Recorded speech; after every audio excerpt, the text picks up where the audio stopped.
Olá, eu sou o professor Rodrigo Sengic, o seu professor de Direito Processual Penal. Nós estamos nós dois lindos aqui no segundo blocozinho a respeito de teoria geral das provas. Vou passar contigo pelo que você já sabe pra gente chegar no que você não sabe ainda, mas vai saber. Vamos lá, você já sabe, você tem um conceito muito bom, grande, gigante de provas em sentido estrito. E você sabe que prova em sentido estrito precisa do quê? Contraditório e ampla defesa. Isso diferencia prova de elemento de informação, o que em regra a gente vai colher lá no inquérito policial, onde não há contraditório em ampla defesa, com exceção de 3 tipos de prova que temos lá no artigo 155, se você não lembra, são as provas cautelares, antecipadas e não repetíveis. Beleza, nós também tínhamos as presunções e os indícios que estão aqui, indícios no artigo 239, que podem sim levar a uma condenação, desde que plurimus, que mais? Desde que concordes e desde que incriminadores. Acabou. Falta para você saber sobre teoria geral das provas, objeto da prova, ônus de prova, sistemas de valoração de provas e, basicamente, as provas ilícitas. Neste bloco número 2, veremos objeto e veremos ônus. O resto fica para depois. Vamos lá?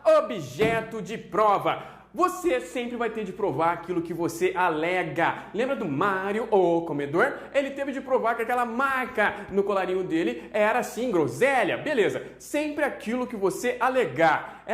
Isso é o básico. Entretanto, nem tudo que você alega é pertinente, nem tudo que você alega é relevante para a gente resolver o caso. Não, existem situações que as alegações são simplesmente avoadas, briga de casal. Um fica dando de dedo na cara do outro falando bobagem. Isso também acontece dentro do processo, principalmente no processo civil, mas também no processo penal. Então você vai provar aquilo que você alega desde que haja pertinência temática. A alegação tem que ser pertinente. Para quê? Para resolver o caso. E aí, aqui eu coloquei uma cueca do Superman. A pergunta que eu te faço é a seguinte: importava a gente saber se Papai Nardoni estava usando uma cueca do Superman quando jogou a filhota pela janela? Não, era impertinente. Entretanto, se você parar para pensar num estuprador da cueca do Superman, um cara que é um geek, né? Um nerd, um cara do Big Bang Theory, que estupra as pessoas sempre utilizando uma cueca do Superman. Então é importante sim a gente provar que a cueca do cara, que o cara tinha cuecas do Superman, ele tem um armário cheio de cuecas do Superman. Isso significa que a pertinência depende do caso concreto. É importante que você lembre disso para a sua vida. Entretanto, o que é objeto de prova, isso que é pertinente, não cai em concurso. Claro que não! Concurso quer te fuder. Concurso, então, não vai perguntar isso. Concurso vai perguntar isso aqui, ó. O que eu não preciso provar. Ou seja, existem fatos que não precisam de prova dentro do direito processual penal. E vamos a eles. É isso que cai. Vem comigo. Primeira coisa que você deve saber, o juiz, ele é um expert em uma única coisa. Apesar do juiz achar que é Deus, ter certeza que é Deus e que sabe tudo sobre tudo, o juiz só tem obrigação de saber uma coisa: direito. O juiz, ele tem de saber apenas as normas da área de sua atuação. E aí você deve lembrar o seguinte: o juiz que trabalha aqui no Brasil, ele atua dentro da República Federativa do Brasil. Qual é a sua área de atuação? Sim, o Brasil. Então ele tem de saber tudo sobre o direito federal. Isso significa que você não precisa provar para um juiz uma norma que é de direito federal. Não precisa. E aí eu quero que você faça uma seguinte distinção. Olha só, dentro do nosso território nós temos juízes federais e nós temos juízes estaduais. Ao juiz federal, você não prova o direito federal. Ao juiz estadual, você também não vai provar o direito federal. Por quê? Porque o estado é um estado membro da federação. Acabou, ele está dentro da federação. Entretanto, existem situações que você precisa provar o direito. Pensa comigo no juiz estadual que está aqui em Santa Catarina, em Florianópolis. Tá vendo aqui o pontinho? Aqui, tá vendo? As meninas passeando na praia, que coisa linda. Tá aqui, né? Esse juiz, se você começar uma discussão em que for necessário saber, por exemplo, aqui, Cascavel, né? O direito do estado do Paraná, você vai ter de provar, sim, o direito do Paraná. Por quê? Porque não faz parte da atuação desse juiz. Se você precisar provar ao juiz, numa discussão qualquer, o direito de Chapecó, o direito municipal da cidade de Chapecó, você vai ter de provar que essa norma existe e é vigente. Por quê? Porque o juiz está em Florianópolis. Isso significa que existem situações em que será necessário provar o direito. Essas situações vão cair, assim, em perguntas excepcionalíssimas, mas você tem de estar pronto. Vamos lá, você não prova o direito federal a nenhum juiz, mas você pode provar, vamos lá, pode ser necessário provar o direito estadual. desde que a gente trate de um estado, de um direito de fora daquele estado onde o juiz atua. O direito municipal, desde que a gente trate de um município, de uma norma de um município, fora daquele local em que o juiz atue. E aí nós temos mais duas situações que costumam cair em provas. Direito alienígena precisam ser provados. Sim, o direito alienígena é o direito de Marte. O direito alienígena é o direito de Júpiter. Claro que não, seu tonto ou tonta, né? O direito alienígena é o direito de um estado soberano diferente do Brasil. Por exemplo, o direito dos USA, né? Lá dos Estados Unidos, ok? Então sim, se eu tiver uma discussão em penal em que eu tenha de provar, em que seja relevante o direito dos Estados Unidos, esse é um direito alienígena. Como? O nosso juiz, ele não conhece a norma dos Estados Unidos, precisará ser demonstrada ali no processo. Um outro direito que precisa ser provado é o direito consuetudinário. Sempre que você tiver uma palavra esquisita, lembre-se do dedinho mágico da banca. A banca é sapequinha. A banca é a sua namorada sapequinha, que enquanto você está comendo ela, ela está com o dedo na beira do seu toba. Aqui vem a banca, porque você, na hora do concurso, estará desesperado e você não vai lembrar o que é consuetudinário. Consuetudinário nada mais é, vou escrever aqui para você, costume. Então sim, eu preciso provar o costume. É um exemplo e é o único que vai cair para ti. Aqui eu tenho o repouso noturno. O repouso noturno em Cascavel, onde eu estou agora gravando essa aula para você, eu posso considerar que é lá pelas 9 horas da noite. O repouso noturno em uma cidade, por exemplo, de 4.000 habitantes, é às 6 da tarde. E o repouso noturno em São Paulo inexiste. Então é necessário provar o costume e o exemplo que cai nas provas é o repouso noturno, tá? Cuidado, consuetudinário nada mais é do que o costume e você precisa provar o costume dentro de uma discussão do processo penal. Vamos além. Então, primeira coisa que você já sabe, eu não preciso provar direito federal. Tá? Vamos lá a uma outra palavra esquisita, que portanto também é o dedinho da sua namorada sapequinha. Fatos axiomáticos. Fatos axiomáticos não precisam ser provados. E o que é um fato axiomático?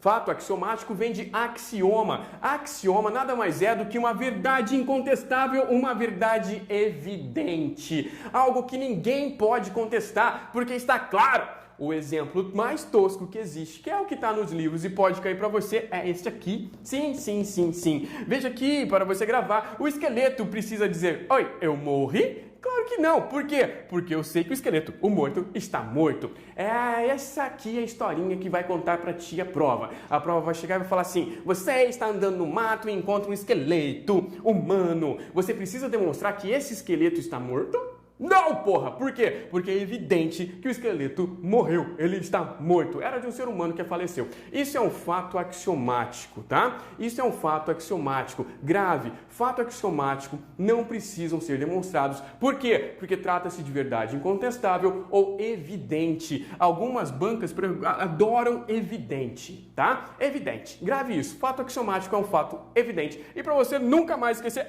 eu morri, né? Acabou. O morto está morto. Outra coisa que você não precisa provar são os fatos notórios. Fatos notórios são aqueles de conhecimento geral. Não interessa pra gente a discussão do que é geral, do que não é geral, do que é local ou não é local. Dane-se, isso não vai cair pra você. O que importa pra você é lembrar que fatos notórios são fatos de conhecimento geral. Exemplo básico, feriados nacionais. Olha que feriados nacional? Não, feriados nacionais. Vamos lá, vamos corrigir aqui, né? Um feriado nacional, eu preciso mostrar pra ti que o dia 25 de dezembro é Natal? Não. Eu preciso mostrar pra ti uma outra coisa que não é feriado, mas por exemplo, que o ano de 2014 foi ano eleitoral? Não. Por quê? Porque todo mundo tem de saber que em 2014 nós tivemos eleições para presidente. Mas eu não sei disso. Você é burro, problema é seu. Lá no processo penal a gente não vai precisar provar. Eu preciso provar que a presidente da República eleita em 2014 é Dilma Rousseff? Não preciso demonstrar isso. Isso é conhecido pela nação. Isso é um fato de conhecimento geral, ok? Não preciso demonstrar. O problema está aqui. Uma prova para a NASA vai te perguntar assim, e o estado de pessoas? Estado de pessoas como fica, como eu provo, mesmo que seja notório? Exemplo. Primeira coisa que você deve lembrar, antes do nosso exemplo, é que estado de pessoa diz respeito àquilo que te individualiza como uma pessoa diferente de todo o resto. Ou seja, aquilo que vai te dar identidade. Exemplo, data de nascimento, seu pai, sua mãe, É casado? É divorciado? É viúvo? O que mais? Quando morreu? Quando faleceu? Né? Fechou. Tudo isso, de acordo com o artigo 155, parágrafo único do Código de Processo Penal, eu vou provar através da lei civil, daquilo que faz prova civil desse estado de pessoas. Então vamos lá, eu provo o nascimento através do que eu preciso para provar na lei civil. Eu provo a filiação através do que eu preciso para provar na lei civil. Eu provo o óbito através do que eu preciso para provar na lei civil. E daí, tudo isso na lei civil é provado com uma única coisa: certidão. Então vamos lá? Te pergunto, como eu provo o nascimento? Certidão. Como eu provo a filiação? Certidão. Como eu provo a morte? Certidão. Certidão de nascimento. Como eu provo o casamento? Certidão de casamento. Como eu provo o óbito? Certidão de óbito. É sempre certidão. Ah, mas espera aí, professor, eu posso provar a minha filiação com RG? Sim, mas o RG nada mais é do que um espelho da certidão, ok? Então grava isso. Estados de pessoas, eu estou vinculado à lei civil, estou vinculado à certidão.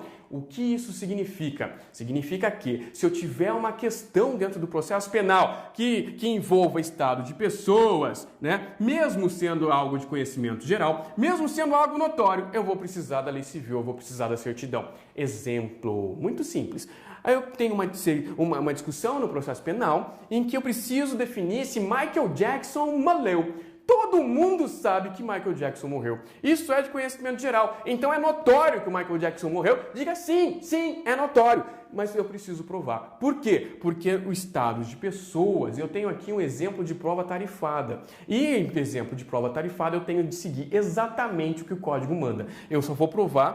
Eu tenho de provar que o Michael Jackson morreu através da lei civil. Certidão de óbito, tá bom? Isso é fácil, só cai para a NASA, tá? Para concursos mais simples, eu não preciso provar fatos notórios. Vamos lá? Por fim, mais duas situações que eu não preciso fazer prova. Presunções. Você sabe que presunção nada mais é do que um raciocínio que foi colocado na lei, a presunção legis. A presunção absoluta eu não provo nada, porque ela não admite prova em contrário. Mas a presunção relativa admite prova em contrário. Então você vai provar a presunção em si? Não! Você vai provar o quê? O contrário da presunção. Exemplo, todos nós somos inocentes. Todos nós somos inocentes, até que provamos o contrário. A pergunta é então, eu provo a presunção? Não, eu não preciso provar a presunção. Pô, mas eu provo o quê? O contrário da presunção. Lembre-se disso, tá? Por fim, os fatos inúteis. Sim, fatos inúteis não precisam ser demonstrados exatamente porque eles são inúteis. Eles são o quê? Impertinentes. Eles não interessam a resolução da causa. E aqui nós temos um desenho do nosso lindo, querido, maravilhoso monitor que desenhou o Yantia, ou um personagem inútil lá na série Dragon Ball. Por quê? Porque ele não serviu pra porra nenhuma, a não ser pra levar um chifre da Bulma. Vamos desenhar chifre. E ele morre por qualquer motivo. Ele é um bosta. Fatos inúteis não precisam estar lá. Fatos inúteis não precisam estar no desenho. Fatos inúteis não precisam ser demonstrados. Tá ok? Beleza? Vamos além. Venha comigo. Vamos crescer no conhecimento. Estou repartindo conhecimento com vocês. Me faz muito feliz. E os fatos incontroversos? Essa aqui é uma questão recorrente em provas. Fatos incontroversos são aqueles fatos que são alegados e a outra parte não dá contra esse fato, não fala nada, fica quieta. Se fica quieta, não houve controvérsia. Esses fatos incontroversos em direito civil, em que, em regra, a gente está trabalhando com direitos disponíveis, se você não controverter o fato, significa que você o aceitou como verdade, tá ok? Ó, lá em direito civil, dane-se, a gente está trabalhando com direitos que não interessam muito. Direitos disponíveis. Dinheiro, por exemplo. É por isso que o Silvio Santos pode doar dinheiro, jogar dinheiro. Quem quer dinheiro? Dane-se! Isso é disponível. Se você não controverter um fato, em regra, ele vai ser admitido como verdadeiro. A pergunta é, esse mesmo raciocínio ocorre no direito penal ou no direito processual penal? Não. No direito penal, a gente está trabalhando com coisas muito mais importantes do que acontece com o direito civil, que é... Aqui a gente tem direitos indisponíveis. Por exemplo, a liberdade. Liberdade é disponível? Não. A liberdade não é disponível. Então, mesmo que a gente impute algo ao réu e o réu cale a boca, não fale nada, ele não está concordando com isso. Não significa que ele aceitou essa imputação. Não há esse negócio de aceitação, não há esse negócio de presunção de veracidade. Por isso, no direito penal, sim, os fatos incontroversos precisam ser provados. Essa é uma questão recorrente. Fatos incontroversos não precisam ser provados no direito penal. Errado. Eles precisam ser provados, tá ok? Mas vamos além, né? Tudo isso que a gente falou sobre provas tem destinatário. As provas têm destinatários. E aí nós temos uma classificação que costuma cair. Eu só quero que você raciocine comigo. Pense comigo. Eu vou produzir uma prova para convencimento de quem? Do juiz. Então quem é o destinatário principal da prova? O juiz. Isso é óbvio, tá? Mas só o juiz? Não. As partes que estão ali, entre aspas, as partes que estão agindo dentro do processo penal também vão se convencer através dessa produção de provas. E então temos essa classificação. Essa aqui é a classificação que mais cai. Existem livros que invertem essa classificação, mas nós estamos num concurso público. Eu preciso te treinar para você estar pronto para aquilo que mais vem. E é isso que eu vou passar para ti agora. Olha como é que é classificado os destinatários da prova. Então vamos lá. O juiz, então, é o destinatário imediato, porque a prova é feita para ele. Mas é só para ele? Não. A prova também serve para a gente fazer o quê? Para a gente convencer as partes da ação penal. Quem são essas partes da ação penal, entre aspas, pelo amor de Deus? Nós temos o Ministério Público, nós temos a vítima, seu representante legal, e nós temos aqui, ó, uma outra parte, que é o mais interessado de todos, que é o cara que vai tomar no cu no fim da ação. Ou pode não tomar. É o famoso ofensor, que aqui a gente vai chamar de réu. Esses caras são considerados destinatários imediatos da prova, tá? Dentro desse contexto, eu tenho um princípio muito importante que precisa ser passado para ti, porque ele é recorrente em provas. É o princípio da aquisição processual, também conhecido como princípio da comunhão das provas. Pensa comigo! Tá tudo no nome. Princípio da aquisição processual. O processo está adquirindo as provas. É o processo. Não é nem MP, não é nem vítima, não é nem réu. Outra coisa, comunhão das provas. Essas partes todas, elas estão comungando a prova. A prova não é do Ministério Público, a prova não é do réu. Entendeu isso? É simples. Vou explicar de outra forma que vai entrar na sua cabeça para sempre. Uma prova produzida pelo MP não serve apenas ao MP, pode servir também ao réu. Uma prova produzida pelo réu não serve apenas ao réu, pode servir também ao MP. Então ninguém é dono daquilo que faz. Aquelas provas que vêm para o processo penal são de todos os envolvidos no processo. Exemplo, Ministério Público está te processando por homicídio. Artigo 121. Lindo, tá tudo lindo. Tá dizendo que você matou Maria. Que bacana, no dia tal. Aí você chega lá no processo e você fala assim, desculpa MP, mas olha só essa foto. No dia em que eu matei Maria, em São Paulo, veja que eu estava na Disney. Olhe-me abraçando a Elsa, a princesa de Frozen. Olha eu abraçando o Mickey. Eu não podia estar em São Paulo matando essa Maria, pelo amor de Deus. Olha aqui o meu bracelete. Eu fui tem 2 anos para a Disney, mas eu ainda não tirei para ficar mostrando. Olha aqui o meu passaporte. Eu estava nos Estados Unidos. O Ministério Público, olha aqui, foi o réu quem produziu, você, réu, quem produziu essa prova. E o Ministério Público pode pegar essa sua prova, olhar para o juiz e falar assim, senhor juiz, meritíssimo, né? Eu peço a absolvição do réu. Pode fazer isso? Pode. Por quê? Porque a prova é de todo mundo. Isso cai bastante. Princípio da comunhão das provas, o princípio da aquisição processual. Vamos além. Olha que bacana esse termo. Esse tema é muito lindo. Ônus da prova. A primeira coisa que eu quero que você saiba é que ônus não é obrigação. Obrigação você tem para com outra pessoa. Por exemplo, eu compro o seu carro. Comprei o seu carro, paguei 50 pila pelo seu carro. Eu tenho a obrigação de fazer o quê? Eu tenho a obrigação de lhe entregar 50 mil reais. E você tem a obrigação, comigo, de fazer o quê? De me entregar o carro. Isso é obrigação. Eu tenho uma obrigação contigo, não é uma obrigação comigo. É uma obrigação contigo e você tem uma obrigação comigo. Beleza, ônus não é obrigação. Ônus é um tipo de encargo. Ônus existe para você criar uma situação melhor para ti mesmo. Olha aqui, eu tenho de provar uma alegação que eu fiz Por exemplo, que eu estava na Disney no dia do assassinato. Beleza, se eu não provar, eu vou criar uma situação ruim para você? Não, eu estou criando uma situação ruim para mim. E se eu provar, eu acabo de criar uma situação melhor para mim. É diferente, tá? Então não confunda ônus com obrigação. Ônus é uma espécie de encargo. Ônus é algo que você faz para ti mesmo, para melhorar a tua situação e não para melhorar a situação de outra pessoa que você deva para outra pessoa. Beleza. Segundo ponto que eu quero que você lembre é o seguinte: nós temos uma presunção relativa de inocência, que diz lá que todo mundo é inocente até que se prove o contrário. Ninguém tem culpa até que se prove que a pessoa é culpada.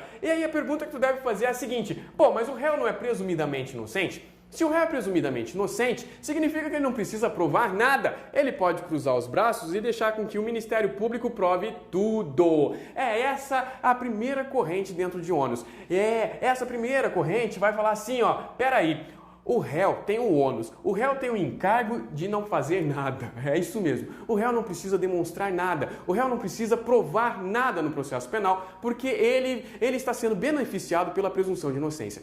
Quem tem o ônus dentro do processo penal, para essa primeira corrente, é o Ministério Público. É a vítima ou seu representante legal, que vai ter de chegar e fazer tudo, vai ter de provar que o réu é autor de um crime que ele sim tinha dolo, ok? Facinho, é esse o raciocínio. Todavia, essa primeira corrente ficou para trás. Essa primeira corrente, que era super favorável ao réu, ela foi deixada de lado. E nós chegamos a uma segunda corrente. Essa segunda corrente fala assim, não é bem assim, não é bem assim. Apesar do Código de Processo Penal ter calado a boca nesse sentido, vamos aplicar o Código de Processo Civil. No CPC antigo, Processo Civil, nós utilizávamos o nosso querido artigo 333, ônus da prova. E no CPC novo, atual, nós vamos utilizar o 373, que diz praticamente a mesma coisa, que fala assim: cabe ao autor o ônus de provar o direito constitutivo do que ele está pedindo. Cabe ao réu provar o quê? Os fatos impeditivos, modificativos e extintivos desse direito que o autor está alegando ter.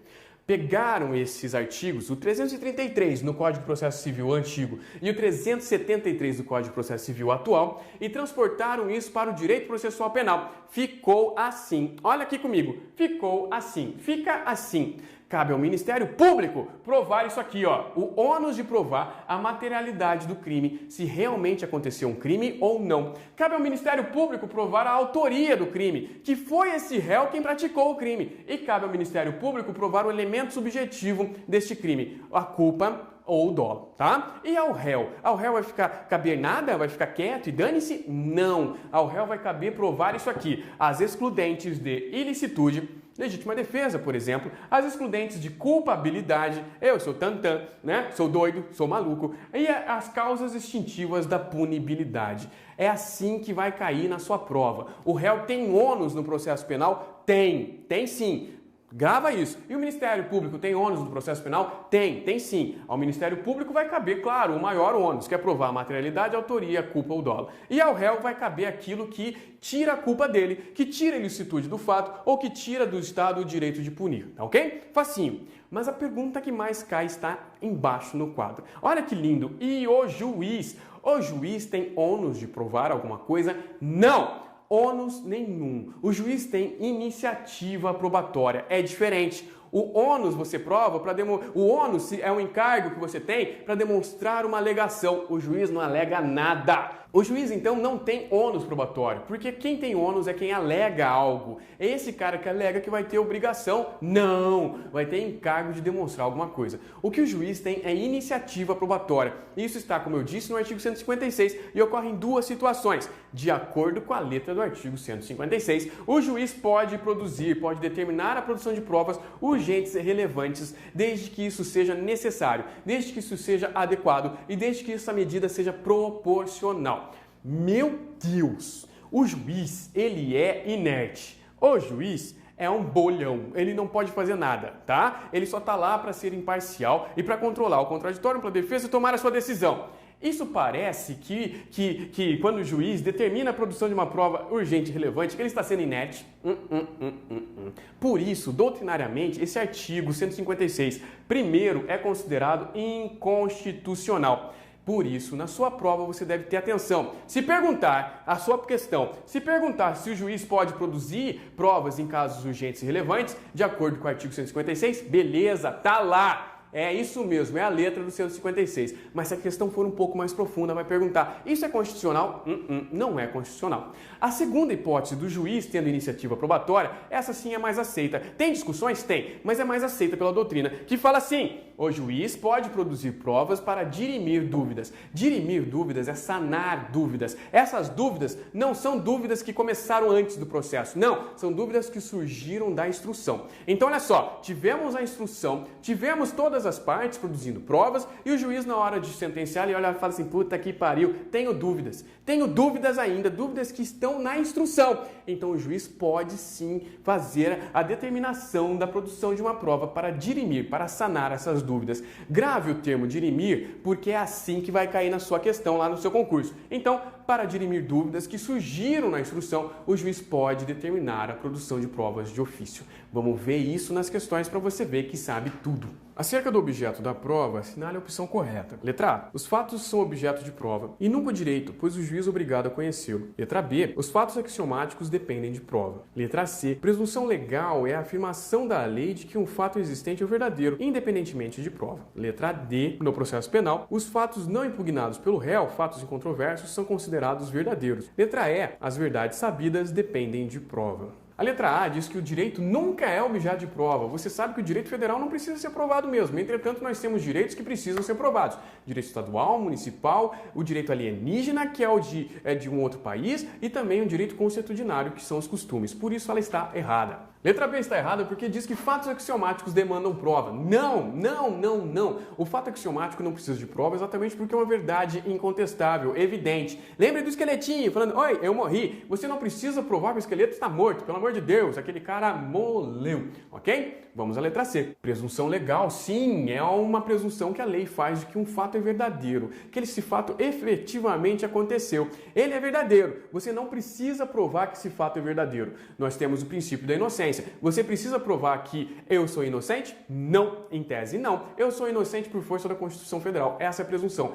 Mas eu te rememoro, eu coloco uma atenção na sua cabeça. Você precisa provar o contrário. Presunções relativas admitem prova em contrário daquilo que é presumido. A letra C está correta.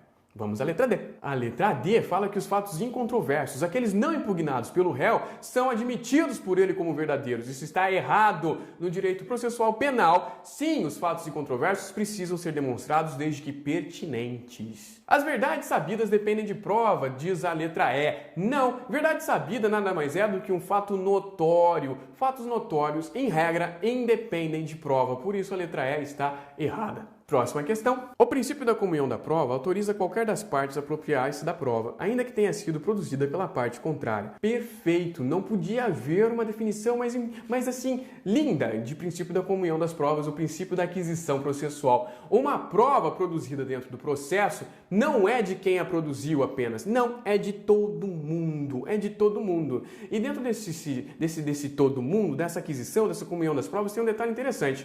Vamos lá, o réu, ele não é obrigado a produzir prova contra si mesmo. Não é. Beleza. Mas e se ele produzir uma prova contra ele mesmo? Se ele der um tiro no pé, pá! Né? O que acontece? Meu velho, você produziu, você se deu mal. O Ministério Público, pelo princípio da comunhão das provas, vai poder usar essa prova que você produziu contra ti mesmo.